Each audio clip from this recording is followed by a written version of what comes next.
Hello नमस्कार दोस्तों, इसके ग्लोबल क्लासेस के यूट्यूब चैनल में आप लोग का बहुत बहुत स्वागत है। दोस्तों, आज के इस महत्वपूर्ण वीडियो में संपूर्ण लुसेंट जीके का निचोड़ देखेंगे।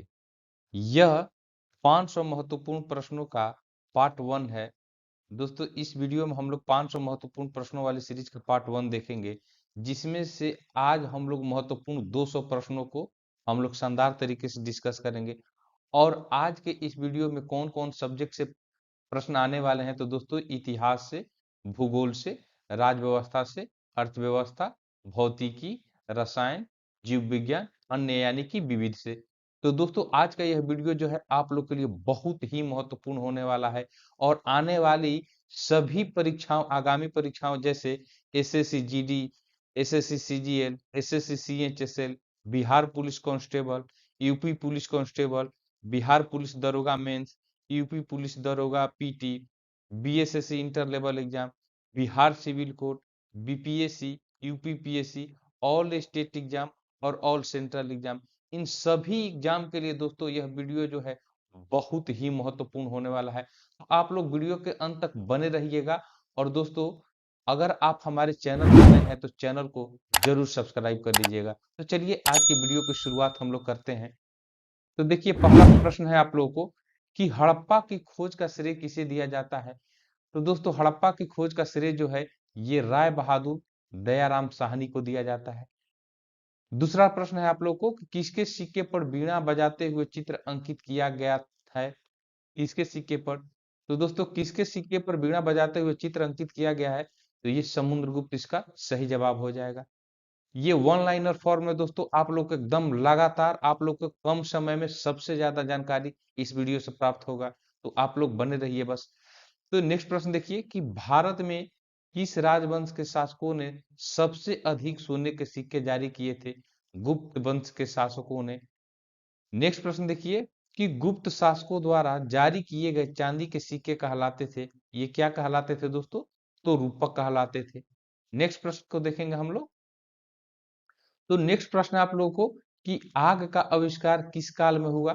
आग का आविष्कार का यहाँ पर पूछा जा रहा है दोस्तों। तो आग का आविष्कार जो है ये आप लोग को पूरा पाषाण काल में हुआ था। ठीक है ना? आग का आविष्कार पूरा पाषाण काल में हुआ था। अब यहाँ पर नेक्स्ट प्रश्न है कि किस वेद में अस्तोमा सदगमय का उल्लेख मिलता है। किस वेद में अस्तोमा सदगमय का उल्लेख मिलता है? तो ये कौन सा वेद हो जाएगा दोस्त? तो ये ऋग्वेद हो जाएगा। ठीक है। नेक्स्ट प्रश्न देखेंगे हम लोग कि महावीर स्वामी का जन्म 540 ईस्वी में कहाँ हुआ था। तो दोस्तों यहाँ पर आप लोग ये भी याद रख लीजिएगा कि महावीर स्वामी का जन्म जो है ये 540 ईसा पूर्व में हुआ था। कहाँ पर? ये वैशाली के कुंडलग्राम में। ठीक है ना? बिहार के वैशाली जिले के कुंडलग्राम में जो है महावीर स्वामी जी का जन्म 540 ईस्वी में हुआ। 540 ईस्वी पूर्व में हुआ। ठीक है।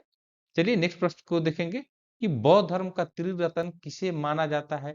तो बौद्ध धर्म में त्रिरत्न जो है दोस्तों ये बुद्ध, संघ और आप लोग को धम्म, ये तीनों को ही त्रिरत्न कहा जाता है ये बौद्ध धर्म में। ठीक है। तो इन चीज को ध्यान दीजिएगा। नेक्स्ट आप लोगों को प्रश्न है कि शक संवत का प्रारंभ, शक संवत का प्रारंभ किस सम्राट के शासन काल में 78 ईस्वी से हुआ था। ठीक है ना? 78 ईस्वी से हुआ था। तो दोस्तों इस प्रश्न का जो जवाब हो जाएगा ये कनिष्क जो हो जाएगा, बिल्कुल सही जवाब हो जाएगा। ठीक है ना? ये कनिष्क जो है इस प्रश्न का सही जवाब हो जाएगा। तो आप लोगों के लिए ये जो क्वेश्चन आप लोगों को देखने को मिल रहे हैं दोस्तों, ये बहुत ही परीक्षा की दृष्टि से महत्वपूर्ण प्रश्न है। आप लोग खुद ही देखकर आप लोग समझ सकते हैं कि ये कितने महत्वपूर्ण प्रश्नों को, एक एक प्रश्नों को चुन चुन कर लूसेंट ऑब्जेक्टिव से लाया गया है। तो चलिए नेक्स्ट प्रश्न को देखेंगे। नेक्स्ट प्रश्न आप लोग को ये कि भारत में सर्वप्रथम शीशे सिक्के किस वंश के शासकों द्वारा जारी किए गए थे। यानी कि शीशे के सिक्कों को किस वंश के द्वारा जारी किया गया था। तो दोस्तों सर्वप्रथम जो है ये सातवाहन राजवंश ने ये जो है शीशे के सिक्के को जारी किया था। नेक्स्ट प्रश्न देखिए कि प्रयाग स्तंभ अभिलेख को किसने लिखा। तो प्रयाग स्तंभ अभिलेख को किसने लिखा दोस्तों? तो ये हरिसेन ने लिखा। ठीक है। चलिए नेक्स्ट प्रश्न की ओर चलेंगे। झेलम नदी के किनारे प्रसिद्ध वितस्ता का युद्ध जो है किन किन शासकों के बीच लड़ा गया था। तो ये पोरस एवं सिकंदर के बीच लड़ा गया था। किसके किसके बीच? पोरस एवं सिकंदर के बीच लड़ा गया था। चलिए नेक्स्ट प्रश्न को देखिए कि सेल्यूकस ने अपने राजदूत मेगास्थनीज को किसके राज दरबार में भेजा था। सेल्यूकस ने अपने राजदूत मेगास्थनीज को किसके राज दरबार में भेजा था, तो ये चंद्रगुप्त मौर्य के दरबार में भेजा था। चलिए नेक्स्ट प्रश्न की ओर चलेंगे। नेक्स्ट प्रश्न है आप लोगों को कि भारत में किस राजवंश के शासकों ने सबसे शुद्ध सोने का सिक्के जारी किए थे। तो सबसे शुद्ध सोने के सिक्के जारी करने की अगर बात आए तो दोस्तों ये कुषाण राजवंश ने ये जारी किया था सबसे शुद्ध सोना का सिक्का। ठीक है। नेक्स्ट प्रश्न देखिए कि रोग निवारण, तंत्र मंत्र, जादू टोना, वशीकरण, विवाह, प्रेम, राजकर्म, मातृभूमि आदि विविध विषयों का विवरण किस वेद में मिलता है। तो दोस्तों जो चार वेद है उसमें से ये अर्थर्वेद जो है, अर्थर्वेद में आप लोग को ये रोग निवारण, तंत्र मंत्र, जादू टोना, वशीकरण जो है ये अर्थर्वेद का ये विषय है। ठीक है। चलिए नेक्स्ट प्रश्न की ओर चलेंगे। नेक्स्ट प्रश्न आप लोग को कि बौद्ध धर्म एवं जैन धर्म दोनों के उपदेश किसके शासन काल में दिए गए थे। तो ये प्रश्न जो है आप लोग का इसका उत्तर हो जाएगा बिंबिसार के शासन काल में दिए गए थे। नेक्स्ट प्रश्न देखिए ये बहुत ही, इसमें से तो बहुत ऐसे प्रश्न है जो कि बार बार परीक्षाओं में रिपीट करते हैं, यानी कि लगातार ये प्रश्न पूछे ही जाते हैं आप लोग को। तो दोस्तों आप लोग एक एक प्रश्नों को बहुत ध्यान से देखिएगा। और दोस्तों अगर हमारे पढ़ाया हुआ चीज जो आप लोग को पसंद आ रहा है तो चैनल को लाइक और शेयर और एक सब्सक्राइब करना न भूलिएगा। तो ये प्रश्न देखिए कि अशोक ने बौद्ध धर्म के प्रचार के लिए किसको श्रीलंका भेजा। ये कई बार प्रश्न आप लोग को पूछा गया है बहुत से प्रतियोगी परीक्षाओं में। कौन कौन से प्रतियोगी परीक्षा का नाम लूं, बहुत सारे, चाहे वो एसएससी ले लीजिए या बिहार के लिए जितने भी एग्जाम होते हैं सब में। तो दोस्तों ये उसके पुत्र महेंद्र और पुत्री संघमित्रा को उसने श्रीलंका भेजा था, किसके लिए, बौद्ध धर्म के प्रचार के लिए अशोक ने भेजा था। नेक्स्ट प्रश्न की ओर चलेंगे। नेक्स्ट प्रश्न है कि भारत में द्रविड़ शैली का सबसे उत्तम मंदिर कौन सा है। तो दोस्तों यह जो है तंजौर के बृहदेश्वर मंदिर जो है, ठीक है ना, और ये बनाया गया था राजराजेश्वर जी के द्वारा। तो उसको राजराजेश्वर मंदिर भी कहा जाता है या तंजौर के बृहदेश्वर मंदिर भी बोला जाता है, जो कि द्रविड़ शैली का उत्तम मंदिर है। नेक्स्ट प्रश्न की ओर चलेंगे। नेक्स्ट प्रश्न है कि अशोक ने अपने अभिलेख पर किस लिपि का प्रयोग सबसे अधिक किया है। तो दोस्तों अशोक का जो अभिलेख जो है उस पर सबसे अधिक लिपि का जो प्रयोग है ये ब्राह्मी लिपि का जो है सबसे अधिक प्रयोग हुआ था। नेक्स्ट प्रश्न की ओर चलेंगे। नेक्स्ट प्रश्न आप लोगों को कि व्याकरण की दृष्टि से संगम युग की सर्वाधिक महत्वपूर्ण रचना कौन सी है। ठीक है ना।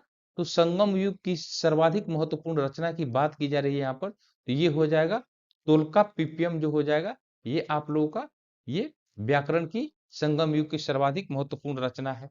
नेक्स्ट प्रश्न की ओर चलेंगे कि हड़प्पा सभ्यता किस युग से संबंधित थी। तो हड़प्पा सभ्यता दोस्तों ये कांस्य युगीन सभ्यता थी। ठीक है ना, ये कांस्य युगीन सभ्यता थी, इस चीज को याद रखिएगा। नेक्स्ट चलिए देखिए किस गवर्नर जनरल के समय 1911 में भारत की राजधानी कोलकाता से दिल्ली स्थानांतरित करने की घोषणा की गई। तो ये लॉर्ड हार्डिंग द्वितीय जो है इस प्रश्न का बिल्कुल सही जवाब हो जाएगा। ठीक है ना, ये लॉर्ड हार्डिंग द्वितीय जो है इस प्रश्न का बिल्कुल सही जवाब हो जाएगा। चलिए नेक्स्ट प्रश्न की ओर चलेंगे। नेक्स्ट प्रश्न आप लोगों को है कि कुब्बत उल इस्लाम मस्जिद का निर्माण किसके द्वारा किया गया था। तो ये दोस्तों कुब्बत उल इस्लाम मस्जिद की बात की जाए तो ये कुतुबुद्दीन ऐबक के द्वारा जो है ये निर्माण कराया गया था। नेक्स्ट प्रश्न की ओर चलेंगे। किस मुगल बादशाह के दुर्भाग्य पर व्यंग करते हुए ये लेनपुल ने लिखा था कि वह जीवन भर ठोकरें खाता रहा और ठोकर खाकर ही उसके जीवन का अंत हुआ। तो दोस्तों वह जो मुगल बादशाह था वो हुमायूं था, जो कि ठोकर खाकर उसको मृत्यु हो गई थी। तो उसी के बारे में लेन पुन ने व्यंग पूर्वक कहा ये चीज को कि वह जीवन भर ठोकरें खाता रहा और ठोकर खाकर ही जीवन का उसका अंत हुआ। तो ये हुमायूं के बारे में बात की गई है यहाँ पर। नेक्स्ट प्रश्न की ओर देखेंगे कि भारत में अंग्रेजी शिक्षा के जन्मदाता किसको माना जाता है। तो दोस्त मेरी ये लॉर्ड मैकाले को अंग्रेजी शिक्षा का जन्मदाता माना जाता है भारत में। नेक्स्ट देखेंगे ये अल हिलाल एवं अल बलग जर्नल के संपादक कौन थे। अल हिलाल एवं अल बलग जर्नल के संपादक कौन थे। तो दोस्तों ये अबुल कलाम आजाद थे। यह क्वेश्चन तो बीपीएससी ट्री में कई बार ये पूछ दिया गया, यानी कि बीपीएससी के द्वारा जो आप लोग को जो टीचर वाली परीक्षा जो हाल फिलहाल में आयोजित हुई थी, ये बिहार दरोगा में भी ये प्रश्न पूछ दिया गया था अल हिलाल वाले पुस्तक के बारे में, पुस्तक नहीं ये जर्नल के बारे में। अल हिलाल समाचार पत्र जो है ये अबुल कलाम आजाद जी के द्वारा ये निकाला जाता था। तो इस चीज को आप लोग ध्यान से देखिएगा। इसीलिए मैं बोल रहा हूँ दोस्तों, एक एक प्रश्न को चुन चुन कर आप लोग के लिए लाया गया है। और ये 500 प्रश्नों वाली जो संपूर्ण लुसेंट का निचोड़ जो चल रहा है, उसका ये पार्ट 1 है। इसका पार्ट 2 आप लोग को बहुत जल्द अपने चैनल पर उपलब्ध करा दूंगा। चलिए नेक्स्ट प्रश्न की ओर चलेंगे। नेक्स्ट प्रश्न देखिए, अब यहाँ से आप लोग को ये इतिहास का प्रश्न खत्म हो गया था। अब देखिए यहाँ से ज्योग्राफी का प्रश्न शुरू हो गया है, यानी कि आप लोग को ये भूगोल का जो है प्रश्न जो है ये आप लोग का शुरुआत हो चुका है। यहाँ से प्रश्न आप लोग को पहला कि कौन सा ग्रह सूर्य का चक्कर लगाने में सबसे कम समय लगाता है। तो दोस्तों यह जो सूर्य का सबसे कम समय लगाता है चक्कर लगाने में, ये जो है ग्रह का नाम है बुध है। ठीक है ना, बुध सबसे कम समय लगाता है सूर्य का चक्कर लगाने में। नेक्स्ट प्रश्न फिर चलेंगे कि पृथ्वी के कोर में किस तत्वों की प्रधानता होती है।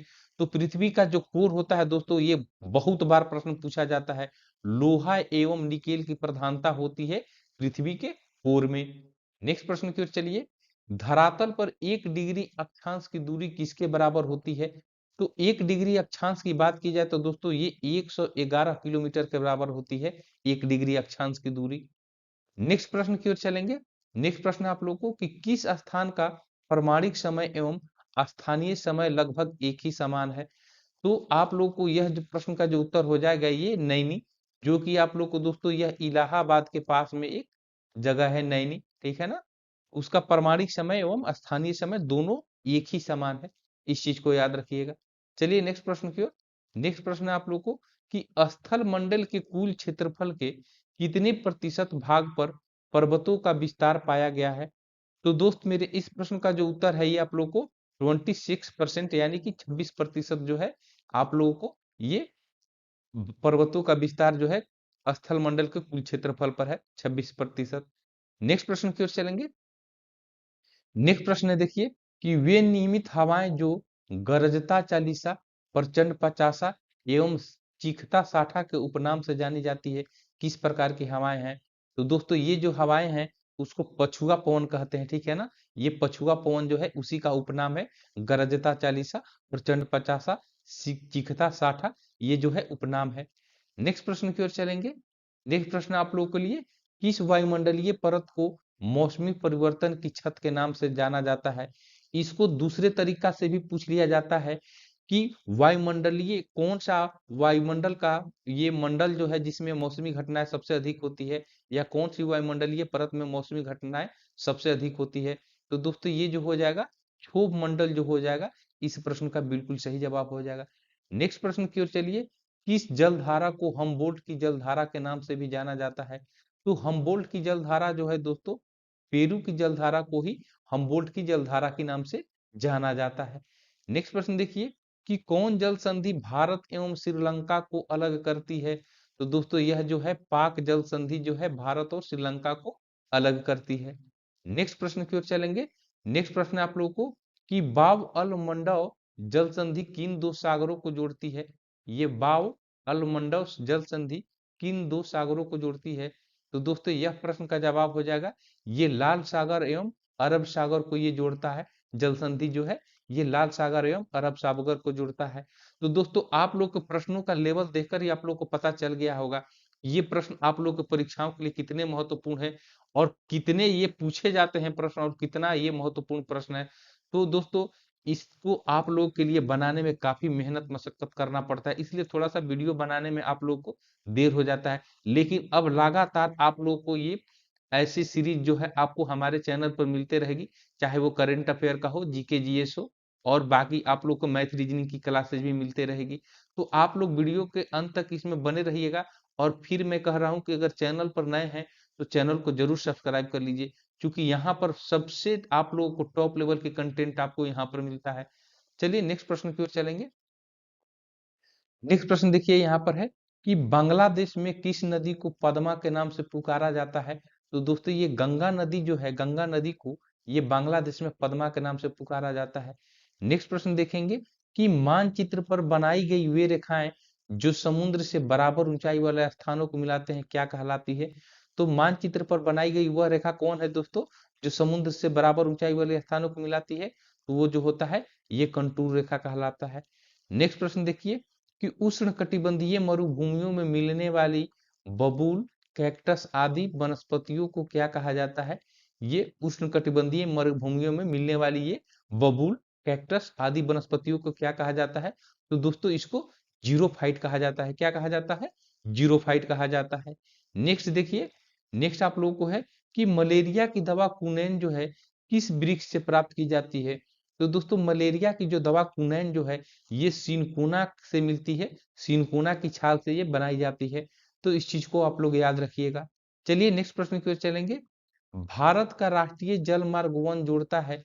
तो भारत का राष्ट्रीय जल मार्ग वन किसको किसको जोड़ता है दोस्तों? तो ये इलाहाबाद को हल्दिया से जोड़ता है। ये NW1 भी आ जाता है कभी कभी परीक्षा में, तो आप लोग इससे घबराइएगा नहीं। नेशनल वाटर ये वे वन हो जाएगा, ठीक है ना। जिस तरह NH होता है नेशनल हाईवे, उसी तरह NW से इसको रिप्रेजेंट किया जाता है। चलिए नेक्स्ट प्रश्न की ओर चलेंगे। नेक्स्ट प्रश्न है आप लोगों को दोस्त कि पनामा नहर जल मार्ग किन किन महासागरों को जोड़ती है? तो पनामा नहर जो है किन किन महासागरों को जोड़ती है दोस्त? तो ये जो हो जाएगा अटलांटिक महासागर एवं प्रशांत महासागर को जोड़ती है। नेक्स्ट प्रश्न देखेंगे हम लोग कि भारत का क्षेत्रफल कितना है? तो दोस्तों भारत का क्षेत्रफल जो है ये 32,87,263 वर्ग किलोमीटर जो है ये भारत का क्षेत्रफल है। ये आप लोग को डिट्टो कभी पूछ लिया जाता है, एकदम डायरेक्ट आप लोग को स्टैटिक जीके टाइप से पूछ लिया जाता है। चलिए नेक्स्ट प्रश्न की ओर चलेंगे कि भारत का सबसे उत्तरी बिंदु कौन है? तो दोस्तों उत्तरी बिंदु जो है ये इंदिरा कौल कहलाता है। और ये यहाँ पर देखिए नेक्स्ट में आप लोग को दक्षिणी बिंदु जो है ये इंदिरा पॉइंट कहलाता है। तो इससे प्रश्न आप लोग को पूछे जाते हैं, इसलिए ये प्रश्न जो है आप लोग को यहाँ पर देखने को मिल रहे हैं। आप लोग प्रीवियस ईयर के प्रश्न लगाइए, ठीक है। उसके बाद आप लोग को पता चलेगा कि नहीं सर ये प्रश्न जो है बार बार पूछे जाते हैं, ये बहुत ही महत्वपूर्ण प्रश्न है। चलिए नेक्स्ट प्रश्न की ओर चलेंगे। नेक्स्ट प्रश्न है कि भारत की तट रेखा की लंबाई कितनी है? तो दोस्तों भारत की जो कोस्टल रेखा जो है, कोस्टल लाइन जो है ये 6100 किलोमीटर है, ठीक है ना। 6100 किलोमीटर है। नेक्स्ट प्रश्न की ओर चलेंगे। नेक्स्ट प्रश्न देखिए ये कि 10 डिग्री चैनल किसके बीच स्थित है? तो ये 10 डिग्री चैनल वाला तो कई बार क्वेश्चन पूछा गया है दोस्तों, चाहे वो एसएससी हो या बिहार के जितने एग्जाम हो या यूपी के एग्जाम हो, ठीक है। तो ये छोटा अंडमान एवं कार निकोबार को दोस्तों ये 10 डिग्री चैनल जो है ये जोड़ता है, ठीक है, या उसके बीच स्थित है यूं कह लीजिए। नेक्स्ट प्रश्न चलिए कि हिमालय पर्वत एक मुख्य प्रकार है। तो हिमालय पर्वत मुख्य प्रकार किसका है दोस्तों? ये वलित पर्वत का है। कभी कभी परीक्षा में पूछ लिया जाता है, तो ये दोस्तों ये नवीन पर्वतमाला श्रेणी में आता है हिमालय पर्वत। तो ये वलित पर्वत का ये प्रकार है। नेक्स्ट प्रश्न की ओर देखेंगे। नेक्स्ट प्रश्न आप लोग को कि पूर्वी घाट एवं पश्चिमी घाट पर्वत श्रेणियों का सम्मिलन स्थल है कहाँ पर? तो ये नीलगिरी पहाड़ी जो हो जाएगा, बिल्कुल सही जवाब हो जाएगा। नेक्स्ट प्रश्न की ओर देखेंगे हम लोग कि गंगा एवं ब्रह्मपुत्र की संयुक्त जलधारा किस नाम से जानी जाती है? तो गंगा एवं ब्रह्मपुत्र की जलधारा जो है दोस्तों ये मेघना के नाम से जानी जाती है। नेक्स्ट प्रश्न देखिए, कावेरी नदी जल विद्युत विवाद जल विवाद मुख्यतः किन दो राज्यों के मध्य स्थित है? तो कावेरी नदी जल विवाद जो है दोस्तों ये कर्नाटक तथा तमिलनाडु के मध्य ये विवाद है। नेक्स्ट प्रश्न, नेक्स्ट प्रश्न आप लोगों को कि किस नदी पर गांधी सागर, जवाहर सागर, राणा सागर बांध निर्मित है? तो ये किस नदी पर है दोस्तों? तो ये चंबल नदी पर है। नेक्स्ट प्रश्न देखेंगे हम लोग कि भारत के कुल भौगोलिक क्षेत्र के कितने प्रतिशत भाग पर वन एवं वृक्ष आच्छादित क्षेत्रों का विस्तार पाया जाता है?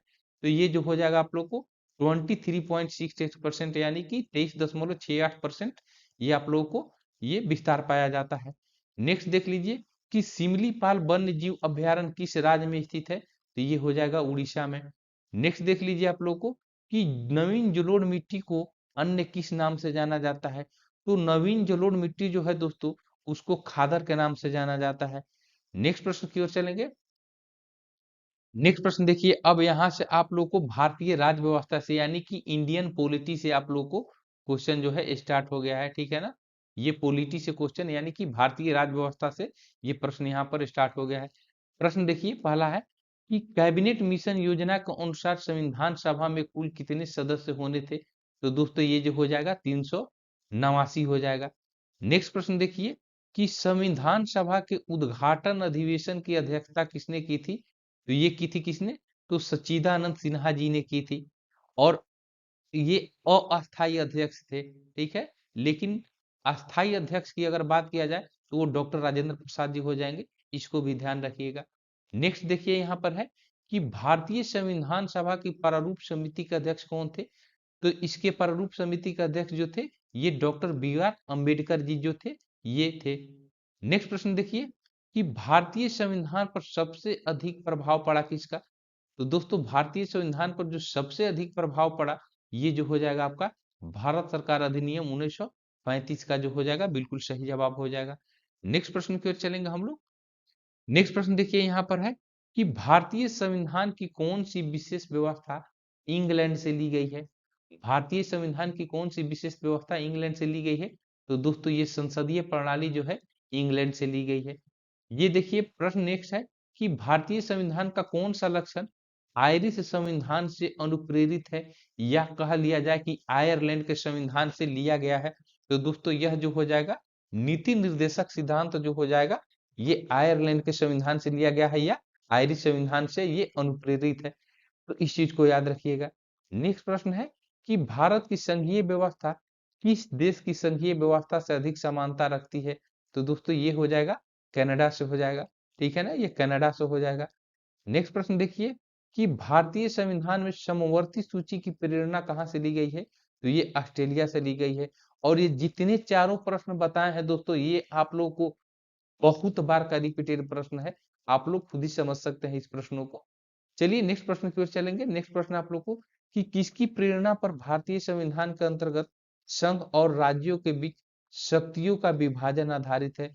किसकी प्रेरणा पर दोस्त? तो यह जो हो जाएगा कनाडा के, ठीक है ना, कनाडा जो हो जाएगा इस प्रश्न का बिल्कुल सही जवाब हो जाएगा। चलिए नेक्स्ट प्रश्न की ओर। नेक्स्ट प्रश्न आप लोग को कि भारतीय संविधान के किस भाग में पंचायती राज से संबंधित प्रावधान है? तो किस भाग में पंचायती राज से संबंधित प्रावधान है? तो ये भाग 9 जो हो जाएगा ये बिल्कुल सही जवाब हो जाएगा। भाग 9 में पंचायती राज से संबंधित ये प्रावधान है। नेक्स्ट देखिए कि भारतीय संविधान के किस भाग में नगर पालिकाओं से संबंधित प्रावधान है? तो ये भाग 9 क में हो जाएगा नगर पालिका वाला। नेक्स्ट देखिए है कि संविधान के किस भाग में नीति निर्देशक तत्वों का उल्लेख किया गया है? तो ये चतुर्थ भाग में जो हो जाएगा ये नीति निर्देशक तत्वों का जो उल्लेख किया गया है। नेक्स्ट प्रश्न देखिए यहाँ पर है कि भारतीय संविधान की 11वीं अनुसूची का संबंध किससे है? तो यह जो हो जाएगा 11वीं अनुसूची जो हो जाएगा ये पंचायती राज व्यवस्था का प्रावधान जो है 11वीं अनुसूची में है। नेक्स्ट प्रश्न चलिए देख लीजिए कि भारतीय संविधान की 12वीं अनुसूची का संबंध है। ये 12वीं को भी देख लीजिए यहीं पर, तो ये हो जाएगा आप लोग को नगर पालिकाओं के अधिकार संबंधी प्रावधान, ठीक है ना, ये नगर पालिकाओं के अधिकार संबंधी प्रावधान से जो है ये संबंधित है। चलिए नेक्स्ट प्रश्न की ओर। नेक्स्ट प्रश्न है आप लोग को यहाँ पर कि दल बदल के आधार पर निर्वाचित सदस्यों की अयोग्यता संबंधी विवरण संविधान की किस अनुसूची में दिया गया है? तो दल बदल वाला जो दोस्त ये जो हो जाएगा ये आप लोग को संविधान की 10वीं अनुसूची में है, ठीक है। चलिए नेक्स्ट प्रश्न की ओर कि भारतीय संविधान के किस अनुच्छेदों में नागरिकता संबंधी प्रावधान है? किसमें है ये दोस्तों? तो ये अनुच्छेद 5 से 11 में जो है नागरिकता संबंधी प्रावधान है। नेक्स्ट प्रश्न की ओर चलिए कि भारतीय संविधान के किस अनुच्छेद के अंतर्गत नागरिकों को मौलिक अधिकार प्रदान किए जाते हैं? यहाँ पर मौलिक अधिकार की बात की जा रही है। तो दोस्तों ये अनुच्छेद 12 से लेकर 35 तक जो हो जाएगा इस प्रश्न का बिल्कुल सही जवाब हो जाएगा। नेक्स्ट प्रश्न देखिए यहाँ पर भारतीय संविधान के कौन सा अनुच्छेद में किसी भी रूप में अस्पृश्यता का निषेध के लिए प्रावधान है? तो अस्पृश्यता वाली बात की जाए दोस्तों तो ये जो हो जाएगा अनुच्छेद 17 जो हो जाएगा ये बिल्कुल सही जवाब हो जाएगा। नेक्स्ट प्रश्न की ओर चलिए। नेक्स्ट प्रश्न आप लोग को कि संविधान के किस अनुच्छेद द्वारा संसद की संयुक्त बैठक का प्रावधान किया गया है? तो संसद की संयुक्त बैठक जो है ये अनुच्छेद 108 के तहत ये प्रावधान किया गया है। नेक्स्ट प्रश्न देखिए कि संविधान के किस अनुच्छेद में धन विद्या की परिभाषा दी गई है? तो धन विद्या की परिभाषा जो है दोस्तों ये अनुच्छेद 110 में दी गई है। नेक्स्ट प्रश्न देखिए यहाँ पर कि कौन सा अनुच्छेद भारत के महान्यायवादी की नियुक्ति से संबंधित है?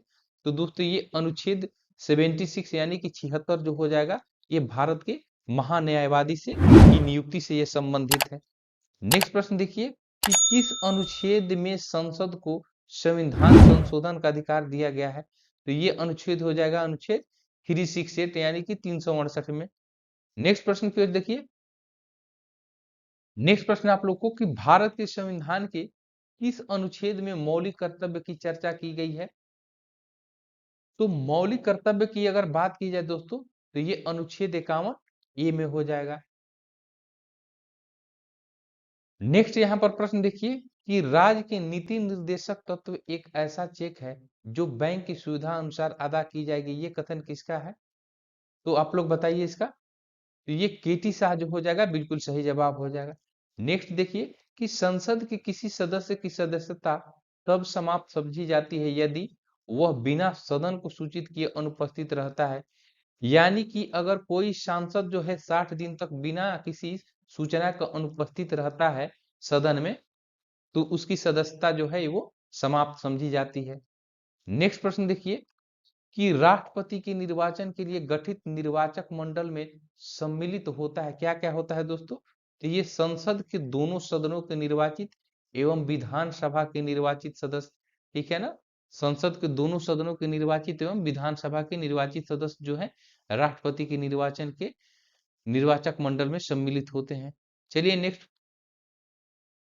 नेक्स्ट देखिए, अब यहाँ से आप लोगों को भारतीय अर्थव्यवस्था से यानी कि इंडियन इकोनॉमिक से ये जो है आप लोगों को प्रश्न जो है यहाँ से स्टार्ट हो गया है। ये अर्थव्यवस्था से प्रश्न शुरुआत हो गया है। चलिए देखिए इसको। प्रश्न आप लोगों को कि मानव विकास सूचकांक यानी कि एचडीआई किस अर्थशास्त्री की देन है? तो मानव विकास सूचकांक जो है दोस्तों महबूब उल हक का ये देन है।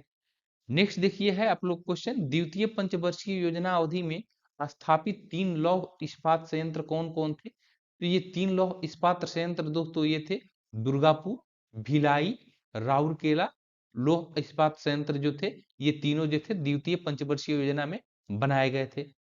नेक्स्ट प्रश्न देखिए कि भारत में राष्ट्रीय कृषि और ग्रामीण विकास बैंक नाबार्ड की स्थापना किस पंचवर्षीय योजना के दौरान की गई? नाबार्ड की स्थापना किस पंचवर्षीय योजना के अंतर्गत की गई दोस्तों? किस पंचवर्षीय योजना के दौरान की गई? तो यह जो हो जाएगा छठी पंचवर्षीय योजना जो हो जाएगा, बिल्कुल सही जवाब हो जाएगा। नेक्स्ट प्रश्न देखिए आप लोग को यहाँ पर है कि भारत में गरीबी हटाओ का नारा किस पंचवर्षीय योजना के तहत दिया गया था? तो गरीबी हटाओ का नारा जो दोस्तों ये जो है 5वीं पंचवर्षीय योजना के तहत जो है ये दिया गया था, 5वीं पंचवर्षीय योजना के तहत। नेक्स्ट देख लीजिए कि 5वीं पंचवर्षीय योजना का मुख्य उद्देश्य क्या था? तो दोस्तों 5वीं पंचवर्षीय योजना का मुख्य उद्देश्य निर्धनता उन्मूलन एवं आर्थिक आत्मनिर्भरता था। नेक्स्ट प्रश्न देखिए कि किस पंचवर्षीय योजना अवधि के दौरान सरकार ने वह कृषि नीति बनाई जिसे हरित क्रांति को जन्म दिया गया? तो दोस्तों हरित क्रांति की जब बात की जाए तो ये आया था चतुर्थ पंचवर्षीय योजना के तहत जो है, ये उसी की अवधि में जो है भारत में हरित क्रांति का जन्म हुआ। ठीक है, चलिए नेक्स्ट प्रश्न की ओर। नेक्स्ट प्रश्न है कि ऐसी विदेशी मुद्रा जिसमें शीघ्र पलायन कर जाने की प्रवृत्ति हो क्या कहलाती है? तो दोस्तों वह कहलाती है गर्म मुद्रा कहलाती है। नेक्स्ट देख लीजिए, वह अवस्था जिसमें मुद्रा का मूल्य गिर जाता है और कीमतें बढ़ जाती है कहलाती है, क्या कहलाती है? तो दोस्तों उस स्थिति को मुद्रा स्फीति कहते हैं। ठीक है ना, मुद्रा स्फीति कहते हैं। नेक्स्ट प्रश्न देखिए कि भुगतान संतुलन के विपरीत होने की दशा में कौन सा कदम स्थिति सुधारने में सहायक होता है? तो दोस्तों ये अवमूल्यन जो किया जाता है यानी कि करेंसी का रुपयों का अवमूल्यन जो है ये भुगतान संतुलन के विपरीत होने की दशा में सुधारने के लिए किया जाता है। नेक्स्ट देख लीजिए कि देश में अब तक रुपए का अवमूल्यन कितनी बार किया जा चुका है? तो दोस्तों ये 3 बार किया जा चुका है अब तक। कितना बार? 3 बार किया जा चुका है। नेक्स्ट प्रश्न देखिए यहाँ पर कि भारतीय रिजर्व बैंक का लेखा वर्ष होता है। तो भारतीय रिजर्व बैंक का जो लेखा वर्ष होता है ये अप्रैल से शुरू होता है और मार्च तक चलता है। नेक्स्ट प्रश्न देखिए कि भारत में नोट जारी करने के लिए कौन सी प्रणाली अपनाई जाती है? तो यह जो हो जाएगा न्यूनतम आरक्षित प्रणाली जो है ये भारत में नोट जारी करने के लिए अपनाई जाती है। नेक्स्ट प्रश्न देखिए यहाँ पर है कि मंदड़िया एवं तेजड़िया शब्दावली संबंधित है, किससे संबंधित है मंदड़िया एवं तेजड़िया शब्दावली? तो दोस्तों यह जो हो जाएगा शेयर बाजार से संबंधित है। नेक्स्ट प्रश्न देखिए कि राष्ट्रीय स्टॉक एक्सचेंज एनएसई की स्थापना की स्तुति 1991 में किस समिति द्वारा की गई थी? तो दोस्तों यह जो हो जाएगा फिरवानी समिति के द्वारा इसकी की गई थी स्तुति। नेक्स्ट प्रश्न को देखिए कि भारत का प्रथम परमाणु ऊर्जा उत्पादन केंद्र कहां पर है? तो ये तारापुर महाराष्ट्र में है, ठीक है ना। भारत का प्रथम ये परमाणु ऊर्जा उत्पादन केंद्र। नेक्स्ट प्रश्न क्यों, नेक्स्ट प्रश्न है आप लोगों को कि भारत में हरित क्रांति के सूत्रधार कौन माने जाते हैं? तो दोस्तों भारत में हरित क्रांति के सूत्रधार कह लीजिए या जनक कह लीजिए, ये माने जाते हैं आपको एमएस स्वामीनाथन जी माने जाते हैं। नेक्स्ट प्रश्न को देखिए, भारत में किस प्रदेश में आलू का सर्वाधिक उत्पादन है? तो दोस्तों यह जो हो जाएगा उत्तर प्रदेश जो हो जाएगा, इसका बिल्कुल सही जवाब हो जाएगा। नेक्स्ट प्रश्न देखिए यहाँ पर कि मूंगफली उत्पादन में कौन सा राज्य अग्रणी है? तो मूंगफली उत्पादन में ये गुजरात राज्य जो है सबसे अग्रणी राज्य है। नेक्स्ट प्रश्न देखिए यहाँ पर कि कौन सा कर केंद्रीय सरकार द्वारा वसूला जाता है और वित्त आयोग की सिफारिशों के आधार पर केंद्र और राज्यों में बांटा जाता है? वो कौन सा कर है दोस्तों? तो ये हो जाएगा केंद्रीय उत्पाद शुल्क जो हो जाएगा, इसका सही जवाब हो जाएगा। नेक्स्ट प्रश्न देखिए यहाँ पर कि नरसिंहन समिति ने किस संबंध में अपने सुझाव केंद्र सरकार को दिए थे? तो नरसिंहन समिति जो है दोस्तों, ये बैंकिंग संरचना सुधार संबंधी जो है सुझाव जो है केंद्र सरकार को दिए थे। उसी तरह देखिए यहाँ पर चलैया समिति किस क्षेत्र में जांच हेतु गठित की गई थी? तो ये दोस्तों जो हो जाएगा ये प्रत्यक्ष एवं अप्रत्यक्ष कर दोनों के लिए जो है ये चलैया समिति को गठित किया गया था। नेक्स्ट देख लीजिए, ये सरकारिया समिति किस विषय वस्तु से संबंधित थी? तो दोस्तों सरकारिया समिति की अगर बात की जाए तो ये काफी महत्वपूर्ण प्रश्न है और ये केंद्र राज्य के संबंधों को ये जो है ये इसी विषय वस्तु से संबंधित था, ठीक है। नेक्स्ट प्रश्न देख लीजिए यहाँ पर कि आर.एन. मल्होत्रा समिति ने किस क्षेत्र में संबंधित सुधारों के लिए रिपोर्ट प्रस्तुत की थी? तो किस सुधार में, किस क्षेत्र में दोस्तों? तो यह जो हो जाएगा बीमा के क्षेत्र में सुधार के लिए ये रिपोर्ट प्रस्तुत की थी आर.एन. मल्होत्रा समिति ने। अब यहाँ से देखिए दोस्तों, यहाँ से अब आप लोग को साइंस का जो है आप लोग का प्रश्न जो है स्टार्ट हो गया है। साइंस में सबसे पहले फिजिक्स यानी कि भौतिकी से देख लीजिए प्रश्नों को। प्रश्न है कि पदार्थ के संवेग और वेग के अनुपात से कौन सी राशि प्राप्त की जाती है? पदार्थ के संवेग और वेग के अनुपात से कौन सी राशि प्राप्त की जाती है दोस्तों? तो ये जो हो जाएगा द्रव्यमान हो जाएगा। नेक्स्ट देख लीजिए, एक अश्व शक्ति किसके बराबर कितना वाट बराबर होता है? एक अश्व शक्ति बराबर कितना वाट होता है दोस्तों? ये होता है 746 वाट जो है ये होता है, ठीक है ना। नेक्स्ट प्रश्न देखिए यहाँ पर, यदि किसी वस्तु की गति 4 गुनी कर दी जाए तो उसकी गतिज ऊर्जा हो जाएगी।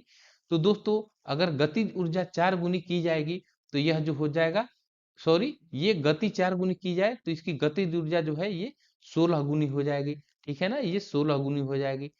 नेक्स्ट प्रश्न देखिए यहाँ पर है कि पृथ्वी की सतह से ऊपर या नीचे जाने पर जी का मान क्या होता है? तो दोस्तों ये जी का मान जो है या तो पृथ्वी की सतह से नीचे जाइए या ऊपर जाइए तो जी का मान जो है ये घटता है। नेक्स्ट प्रश्न की ओर चलेंगे। नेक्स्ट प्रश्न है आप लोग को कि एसआई प्रणाली में लेंस की शक्ति की इकाई क्या होती है? तो लेंस की शक्ति की बात की जाए तो दोस्तों लेंस की शक्ति की इकाई जो है ये डायोप्टर जो है ये कहलाती है। नेक्स्ट देख लीजिए, विभवांतर की एसआई इकाई क्या होती है?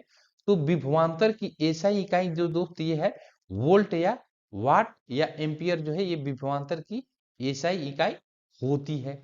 नेक्स्ट प्रश्न देखिए कि समय के साथ वेग परिवर्तन की दर क्या कहलाता है?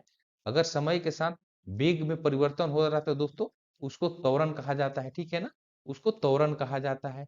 नेक्स्ट प्रश्न देखिए यहाँ पर कि एक गेंद को क्षैतिज से कितने कोण पर फेंके कि अधिकतम क्षैतिज दूरी तय कर सके? तो दोस्तों ये क्षैतिज अधिकतम दूरी जो है ये 45 डिग्री के कोण पर फेंका जाएगा तभी अधिक दूरी तय करेगी।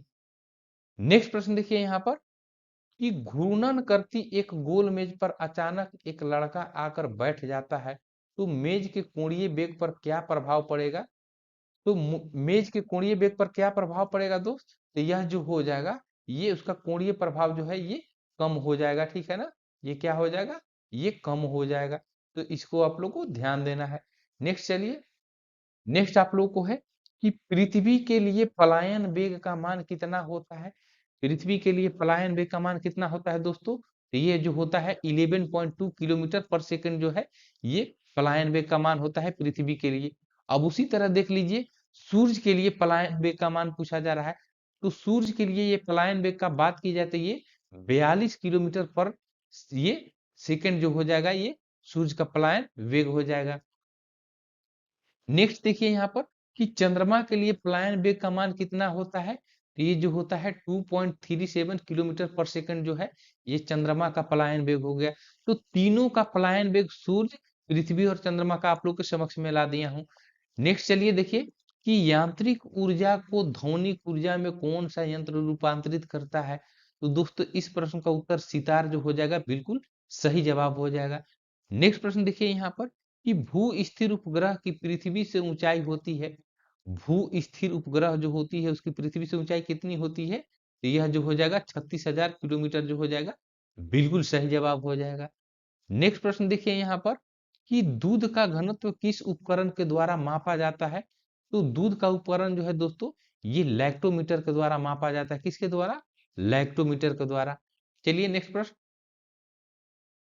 नेक्स्ट प्रश्न है यहाँ पर कि बर्फ के दो टुकड़े आपस में दबाने पर टुकड़े आपस में चिपक जाते हैं, क्योंकि अगर बर्फ के दो टुकड़ों को आपस में जोर से दबाइएगा दोस्तों, तो वह टुकड़ा आपस में चिपक जाता है। क्यों होता है? तो दाब अधिक होने से बर्फ का गलनांक जो है घट जाता है। इसी कारण जो है ये आपस में जुट जाते हैं, चिपक जाते हैं। नेक्स्ट प्रश्न देखिए कि वर्षा की बूंद की गोलाकार आकृति का कारण क्या है। तो दोस्तों इस प्रश्न का जो उत्तर हो जाएगा, ये आप लोगों को पृष्ठ तनाव जो हो जाएगा, बिल्कुल सही जवाब हो जाएगा। नेक्स्ट प्रश्न देखिए कि बर्फ पानी में तैरता है परंतु अल्कोहल में डूब जाता है, क्योंकि बर्फ जो है वो पानी में तैरता है लेकिन अल्कोहल में डूब जाता है। क्यों? तो दोस्तों बर्फ जो होता है ये पानी से हल्का होता है तथा अल्कोहल से जो है ये भारी होता है। तो यही कारण जो है बर्फ पानी में तैरता है परंतु अल्कोहल में डूब जाता है। नेक्स्ट प्रश्न देखिए यहाँ पर कि झूला झूलते कोई व्यक्ति झूला पर खड़ा हो जाए तो उसका आवर्तकाल क्या होगा। झूला झूलते हुए कोई व्यक्ति झूला पर खड़ा हो जाए तो उसका आवर्तकाल पर क्या प्रभाव पड़ेगा। तो आवर्तकाल जो है दोस्तों, ये आप लोग को घट जाएगा, ठीक है ना, ये घट जाएगा। प्रश्न है आप लोगों को, नेक्स्ट प्रश्न है ये कि जब दो लोग आपस में बात करते हैं तब कितनी डेसिबल ध्वनि उत्पन्न होती है। ये कितनी डेसिबल ध्वनि उत्पन्न होती है दोस्तों, जब दो लोग आपस में बात करते हैं। तो यह जो हो जाएगा, ये लगभग 30 डेसिबल जो है ये ध्वनि उत्पन्न होती है, ठीक है ना। नेक्स्ट प्रश्न देखिए कि स्पष्ट प्रतिध्वनि सुनने के लिए परावर्तक तल एवं ध्वनि स्रोत के बीच न्यूनतम दूरी कितनी होनी चाहिए। स्पष्ट प्रतिध्वनि सुनने के लिए तो दोस्तों ये 17 मीटर जो है, ये परावर्तक तल और ध्वनि स्रोत के बीच में ये दूरी रहनी चाहिए। नेक्स्ट प्रश्न देखिए यहाँ पर है कि पास आती हुई रेलगाड़ी की सीटी की आवृत्ति बढ़ती जाती है, ऐसी किस घटना के कारण होता है। तो ऐसा किस घटना के कारण होता है दोस्तों। तो यह जो हो जाएगा, हम लोग डॉपलर प्रभाव जो पढ़े होंगे, ये डॉपलर प्रभाव के चलते ही ये होता है। चलिए नेक्स्ट प्रश्न की ओर। नेक्स्ट प्रश्न है कि वह तापक्रम जो फ़ारेनहाइट और डिग्री सेंटीग्रेड दोनों पर समान होगा। कौन सा तापक्रम जो फ़ारेनहाइट और डिग्री सेंटीग्रेड दोनों पर समान होता है। तो दोस्तों ये -40 डिग्री सेंटीग्रेड जो है, ये बिल्कुल सही जवाब हो जाएगा इस प्रश्न के लिए। नेक्स्ट प्रश्न की ओर चलेंगे। नेक्स्ट प्रश्न देखिए यहाँ पर है कि प्रकाश तरंग किस प्रकार की तरंग है। तो प्रकाश तरंग की बात की जाए तो दोस्तों यह जो हो जाएगा, ये अनुप्रस्थ तरंग है। अगर वही ध्वनि की पूछ दी जाती तो ध्वनि जो है ये अनुदैर्ध्य तरंग हो जाता है। चलिए नेक्स्ट प्रश्न की ओर चलिए। प्रश्न है कि जल के अंदर पड़ी हुई मछली किस कारण से अपनी वास्तविक गहराई से कुछ ऊपर उठी हुई दिखाई देती है। क्यों दिखाई देती है दोस्तों। तो यह जो हो जाएगा, प्रकाश के अपवर्तन के कारण जो है दोस्तों, मछली थोड़ा ऊपर की ओर उठी दिखाई देती है। नेक्स्ट क्वेश्चन देखिए यहाँ पर है कि पीछे के दृश्य को देखने के लिए मोटर चालक द्वारा किस दर्पण का प्रयोग किया जाता है। यानी कि साइड मिरर जो होता है दोस्तों, साइड मिरर जो मोटर चालक का होता है, उसमें कौन सा दर्पण होता है। तो उसमें जो होता है ये उत्तल दर्पण का प्रयोग होता है। नेक्स्ट प्रश्न देखिए यहाँ पर है कि कौन सा पदार्थ विद्युत का सबसे अच्छा चालक है। तो विद्युत की सबसे अच्छा चालक की बात की जाए तो दोस्तों ये हो जाता है चांदी। नेक्स्ट प्रश्न देखिए यहाँ पर। नेक्स्ट प्रश्न है आप लोग को कि ट्रांसफार्मर के क्रूड बनाने के लिए कौन सा पदार्थ अधिक उपयुक्त होता है। ट्रांसफार्मर के क्रूड बनाने के लिए कौन सा पदार्थ अधिक उपयुक्त होता है? तो दोस्तों ये जो हो जाएगा नर्म लोहा हो जाएगा, ठीक है ना, ये नर्म लोहा हो जाएगा। नेक्स्ट प्रश्न की ओर। नेक्स्ट प्रश्न देखिए यहाँ पर है कि नाभिक से निकलने वाली विकिरणों में किसकी वेधन क्षमता सर्वाधिक होती है? नाभिक से जो विकिरण निकलती है उसमें सबसे अधिक वेधन क्षमता किसको होती है दोस्तों? तो ये हो जाएगा गामा किरणों की, ठीक है ना। तो उसी तरह यहाँ पर प्रश्न है कि किसकी वेधन क्षमता सबसे कम होती है? तो दोस्तों यह जो हो जाएगा अल्फा किरणों का जो है ये वेधन क्षमता जो है सबसे कम होता है। चलिए नेक्स्ट प्रश्न की ओर। नेक्स्ट प्रश्न है कि समस्त रेडियो सक्रिय पदार्थ क्षय होने के पश्चात किसमें अंतिम रूप में बदल जाते हैं? तो जितने भी रेडियो सक्रिय पदार्थ है दोस्तों वो क्षय होने के बाद सीसा में परिवर्तित हो जाते हैं। किसमें? सीसा में परिवर्तित हो जाते हैं। नेक्स्ट प्रश्न देखिए यहाँ पर कि परिसंचरण तंत्र में कैंसर का पता लगाने के लिए समस्थानिक का प्रयोग किया जाता है। किस समस्थानिक का प्रयोग किया जाता है दोस्तों कैंसर का पता लगाने के लिए? तो यह जो हो जाएगा आप लोग को कोबाल्ट 60 जो हो जाएगा, ये बिल्कुल सही जवाब हो जाएगा कोबाल्ट 60। नेक्स्ट प्रश्न। नेक्स्ट प्रश्न आप लोग को कि न्यूट्रॉन तथा प्रोटॉन की संख्याओं के योगफल को क्या कहते हैं? तो ये क्या कहते हैं दोस्तों? तो ये द्रव्यमान कहते हैं, ठीक है ना। और यहाँ से ये केमिस्ट्री का जो है सेक्शन स्टार्ट हो गया है, यानी कि रसायन विज्ञान का, ठीक है ना। तो न्यूट्रॉन एवं प्रोटॉन की संख्याओं के योगफल को द्रव्यमान कहते हैं।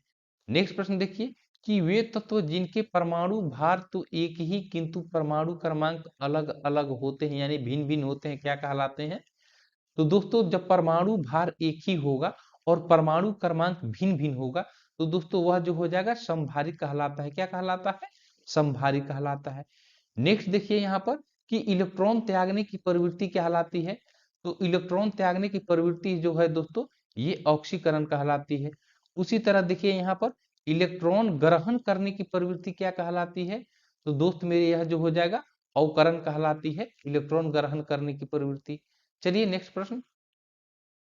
नेक्स्ट प्रश्न है देखिए यहाँ पर कि अम्लीय घोल का पीएच मान कितना होता है? तो दोस्तों अम्लीय घोल जब होगा तो उसका पीएच मान हमेशा 7 से कम होगा। उसी तरह देख लीजिए क्षारीय घोल का पीएच मान कितना होता है? तो क्षारीय घोल का पीएच मान जो होता है ये 7 से अधिक जो होता है वो क्षारीय धातु है।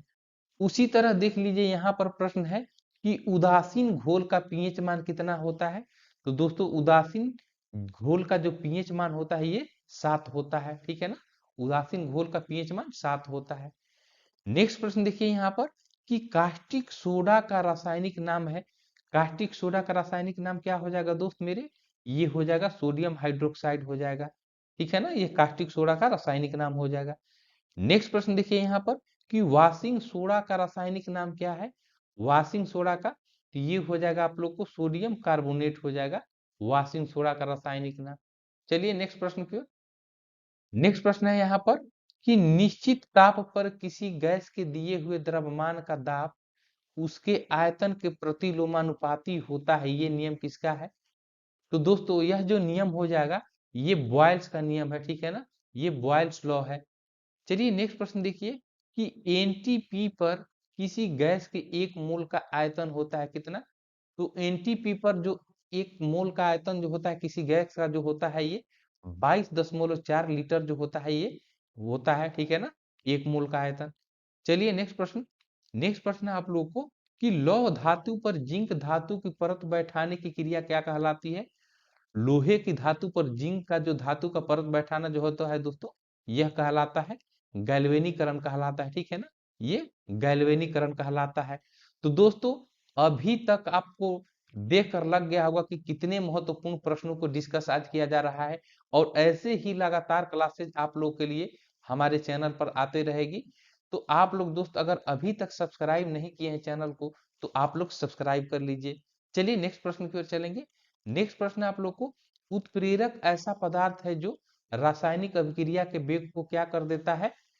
तो दोस्तों ये उत्प्रेरक ऐसा पदार्थ है जो रासायनिक प्रक्रिया के वेग को परिवर्तित कर देता है, यानी अधिक भी कर देता है, ठीक है ना, ये परिवर्तित कर देता है, ये सही जवाब हो जाएगा। चलिए नेक्स्ट प्रश्न। नेक्स्ट प्रश्न है यहाँ पर कि पृथ्वी पर सबसे अधिक मात्रा में पाए जाने वाला धातु तत्व है। पृथ्वी पर सबसे अधिक मात्रा में पाया जाने वाला धातु तत्व कौन है दोस्तों? तो ये एल्युमिनियम हो जाएगा। उसी तरह देखिए नेक्स्ट प्रश्न है कि पृथ्वी पर सबसे अधिक मात्रा में पाए जाने वाला तत्व है, ये कौन है? ठीक है ना, ये कौन सा तत्व हो जाएगा दोस्तों? तो ये ऑक्सीजन हो जाएगा। ये पृथ्वी पर सबसे अधिक मात्रा में पाए जाने वाला तत्व हो जाएगा। यहाँ पर धातु तत्व पूछा गया था, ठीक है ना, यहाँ पर सिर्फ तत्व पूछा गया। नेक्स्ट प्रश्न देखिए कि आधुनिक आवर्त सारणी में वर्गों की कुल संख्या कितनी है? तो दोस्तों आधुनिक आवर्त सारणी में वर्गों की संख्या जो है ये 18 है, और आप लोगों को आवर्तों की कुल संख्या पूछ दी जाए तो ये 7 है, ठीक है ना। वर्गों की कुल संख्या 18, आवर्तों की कुल संख्या 7 जो हो जाएगा बिल्कुल सही जवाब हो जाएगा। चलिए नेक्स्ट नेक्स्ट प्रश्न आप लोग को है यहाँ पर कि लोहे को इस्पात में बदलने के लिए कौन सी धातु मिलाई जाती है? लोहे को इस्पात में बदलने के लिए कौन सी धातु मिलाई जाती है? तो ये निकेल को मिलाया जाता है। नेक्स्ट प्रश्न देखिए यहाँ पर कि स्टील को कठोरता प्रदान करने के लिए मिलाया जाता है। तो स्टील में कठोरता प्रदान करने के लिए दोस्तों ये क्रोमियम को मिलाया जाता है, ठीक है ना, ये क्रोमियम को मिलाया जाता है। तो इस चीज को ध्यान रखिएगा। नेक्स्ट प्रश्न देखिए कि कौन सी धातु बिजली की सबसे अधिक सुचालक है? तो बिजली की सबसे अधिक सुचालक की बात की जाए दोस्त तो ये हो जाएगा चांदी जो हो जाएगा बिल्कुल सही जवाब हो जाएगा। नेक्स्ट प्रश्न देखिए यहाँ पर आप लोग के लिए है कि कृत्रिम वर्षा कराने में किस रसायन का प्रयोग किया जाता है? तो कृत्रिम वर्षा कराने में किस रसायन का प्रयोग किया जाता है? तो ये हो जाएगा आप लोग को सिल्वर आयोडाइड का प्रयोग किया जाता है। चलिए नेक्स्ट प्रश्न। नेक्स्ट प्रश्न देखिए अब यहां से आगे आप लोग को बायोलॉजी वाला सेक्शन यानी कि जीव विज्ञान का सेक्शन जो है यहाँ से शुरुआत हो गया, ठीक है ना। तो जीव विज्ञान देखिए क्या क्या है कि वनस्पति विज्ञान की वह शाखा जिसमें शैवालों का अध्ययन किया जाता है क्या कहलाता है? तो शैवालों का अध्ययन जो है दोस्तों ये कहलाता है फाइकोलॉजी कहलाता है, ठीक है ना। शैवालों का अध्ययन जो है ये फाइकोलॉजी कहलाता है। नेक्स्ट यहाँ पर देखिए कि कौन सा जीवाणु मानव की आंत में पाया जाता है? मानव की आंत में पाया जाने वाला जीवाणु कौन है दोस्तों? तो यह जो हो जाएगा एस्चेरिचिया जो है कोलाई हो जाएगा, यानी इसको ई कोली भी बोला जाता है, ठीक है ना, ई कोली भी बोला जाता है। तो एसर एसररिसिया जो हो जाएगा कोलाई जो हो जाएगा इस प्रश्न का उत्तर हो जाएगा। नेक्स्ट प्रश्न देखिए कि कौन सा शैवाल चावल की फसल के लिए जैव उर्वरक का कार्य करता है? तो कौन सा शैवाल चावल की फसल के लिए जैव उर्वरक का कार्य करता है दोस्तों? तो ये हो जाएगा नील हरित शैवाल जो हो जाएगा बिल्कुल सही जवाब हो जाएगा। नेक्स्ट प्रश्न देखिए यहाँ पर एथलीट फुट नामक बीमारी उत्पन्न होती है, कैसे होती है दोस्त मेरे? तो यह जो हो जाएगा कवकों से होती है एथलीट फुट नामक की बीमारी। नेक्स्ट प्रश्न की ओर चलेंगे। नेक्स्ट प्रश्न है आप लोग को कि कुनेन प्राप्त होता है, किससे कुनेन प्राप्त होता है दोस्त? तो यह जो होएगा सिनकोना के छाल से जो है ये कुनेन जो है प्राप्त होता है। चलिए नेक्स्ट प्रश्न बहुत ही महत्वपूर्ण कि पादपों में बना खाद्य पदार्थ पौधे के विभिन्न अंगों में किसके द्वारा पहुंचता है? यानी कि जो खाद्य पदार्थ जो है पादपों में बना होता है तो दोस्तों वो विभिन्न अंगों में ये जो है फ्लोएम के द्वारा जो है पहुंचता है, किसके द्वारा? फ्लोएम के द्वारा। अब उसी तरह देख लीजिए यहाँ पर नेक्स्ट प्रश्न है कि पादपों में जल तथा खनिज लवणों का संचालन किसके द्वारा होता है? तो दोस्तों ये जल एवं खनिज लवण जो है ये जाइलम जो है सभी तक संचालित करते हैं। नेक्स्ट प्रश्न पे चलेंगे। नेक्स्ट प्रश्न है आप लोग को कि कोशिका का ऊर्जा गृह कहा जाता है। तो दोस्तों कोशिका का ऊर्जा गृह कह ले या पावर हाउस पूछ ले, दोनों बात एक ही हुआ। और ये कहा जाता है आपको माइटोकॉन्ड्रिया को जो है कोशिका का ऊर्जा गृह कहा जाता है। नेक्स्ट प्रश्न देखिए यहाँ पर कि नदियों में जल प्रदूषण की माप की जाती है, कैसे की जाती है नदियों में जल प्रदूषण की माप? तो दोस्तों यह जो हो जाएगा O2 की घुली हुई मात्रा से नदियों में जल प्रदूषण की माप की जाती है। नेक्स्ट प्रश्न आप लोग के लिए बहुत ही महत्वपूर्ण प्रश्न कि हरित गृह गैसें कहलाती है, यानी कि ग्रीन हाउस जो गैस जो होती है कौन कौन होती है ये परीक्षा में बहुत बार पूछा जाता है। तो आप लोग के लिए देख लीजिए CO2, CH4, NO2 और CFC, ठीक है ना। ये चारों जो है आप लोग को हरित गृह गैस कहलाती है, यानी कि ग्रीन हाउस गैसेज कहलाती है।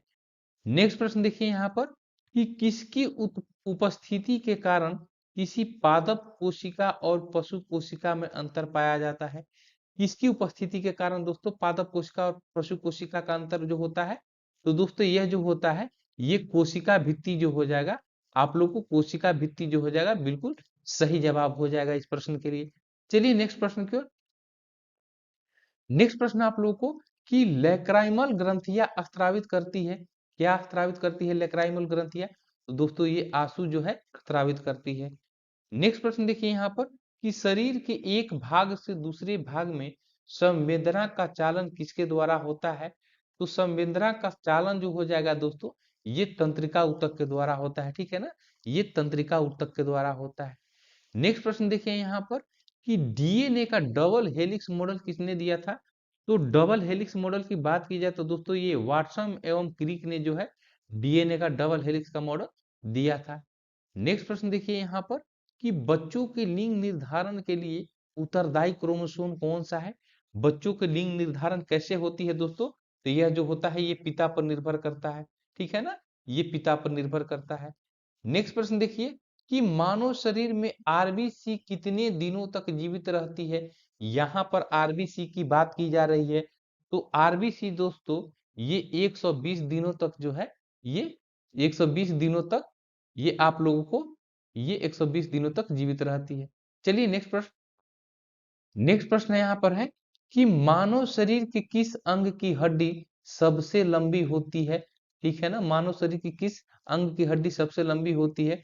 तो दोस्तों ये जांघ का जो फीमर हड्डी होता है ना, वो सबसे लंबा हड्डी होता है। चलिए नेक्स्ट प्रश्न की ओर कि मनुष्य के जीवन काल में कितने दांत दो बार विकसित होते हैं? ये कितने दांत दो बार विकसित होते हैं? तो ये 20 जो हो जाएगा, ये बिल्कुल सही जवाब हो जाएगा। नेक्स्ट प्रश्न देखिए यहाँ पर कि कौन अस्थियों एवं पेशियों को आपस में जोड़ता है?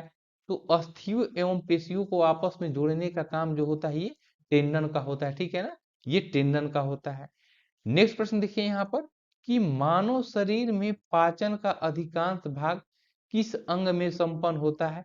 ठीक है ना, ये पाचन का अधिकांश भाग किस अंग में संपन्न होता है दोस्तों? ये जो हो जाएगा छोटी आंत में हो जाएगा, बिल्कुल सही जवाब। चलिए नेक्स्ट प्रश्न की ओर। नेक्स्ट प्रश्न आप लोगों को है कि मुख में स्टार्च का शर्करा में पाचन किसके द्वारा होता है? मुख में जो स्टार्च जो बनते हैं, तो उसका शर्करा में पाचन किसके द्वारा होता है दोस्त? तो यह जो हो जाएगा टाइलिन जो हो जाएगा, बिल्कुल सही जवाब हो जाएगा। चलिए नेक्स्ट प्रश्न की ओर। नेक्स्ट प्रश्न है कि मानव शरीर में ग्लाइकोजेन के रूप में कार्बोहाइड्रेट को जमा करने वाला अंग कौन है? मानव शरीर में ग्लाइकोजेन के रूप में कार्बोहाइड्रेट को जमा करने वाला अंग कौन सा हो जाएगा? तो ये यकृत हो जाएगा। नेक्स्ट प्रश्न देखिए यहाँ पर है कि किनकी भित्तियों पर रक्त द्वारा डाले गए दबाव को रक्त दाब कहा जाता है? किनके भित्तियों पर दोस्तों? तो यह जो हो जाएगा धमनी पर, ठीक है ना, धमनी एवं शिरा का नाम आप लोग बार बार सुने होंगे। तो धमनी पर डाले गए दबाव को ही रक्त दबाव कहा जाता है, ठीक है ना। चलिए नेक्स्ट प्रश्न की ओर चलेंगे। लाल रक्त कणिका यानी कि आरबीसी कहाँ उत्पन्न होती है? ये प्रश्न पूछा गया है। तो दोस्तों आरबीसी जो है दोस्तों, ये अस्थि मज्जा में जो है ये उत्पन्न होती है। कहाँ पर? अस्थि मज्जा में जो है ये उत्पन्न होती है। तो दोस्तों आप लोगों के लिए 200 प्रश्नों का जो है शानदार तरीके से यहाँ पर आप लोगों के लिए डिस्कशन करा दिया गया। तो दोस्त मेरे, अगर अभी तक हमारे चैनल को सब्सक्राइब नहीं किए हैं और ऐसे ही महत्वपूर्ण वीडियो चाहते हैं, अपने परीक्षा में सबसे आगे रहना चाहते हैं, तो हमारे चैनल को अभी सब्सक्राइब कर लीजिए और एक लाइक भी कर दीजिए और अपने दोस्तों को जमकर शेयर कर दीजिए। तो दोस्तों मेरा आप लोगों से यही अपेक्षा रहता है कि आप लोग चैनल पर एक लाइक और एक सब्सक्राइब करके ही जाइएगा। तो आज के लिए ही दोस्तों इतना ही। इसका बहुत जल्द पार्ट 2 जो है आप लोगों को हमारे चैनल पर मिल जाएगा। तब तक आप लोग जितनी आगामी परीक्षाएं आने वाली है उसका तैयारी अच्छे से कीजिए और मैं आप लोगों को ये समझ सकता हूं कि आप लोग तैयारी जो है बहुत अच्छे से कर रहे होंगे। तो दोस्तों आज के लिए बस इतना ही। जय हिंद दोस्तों।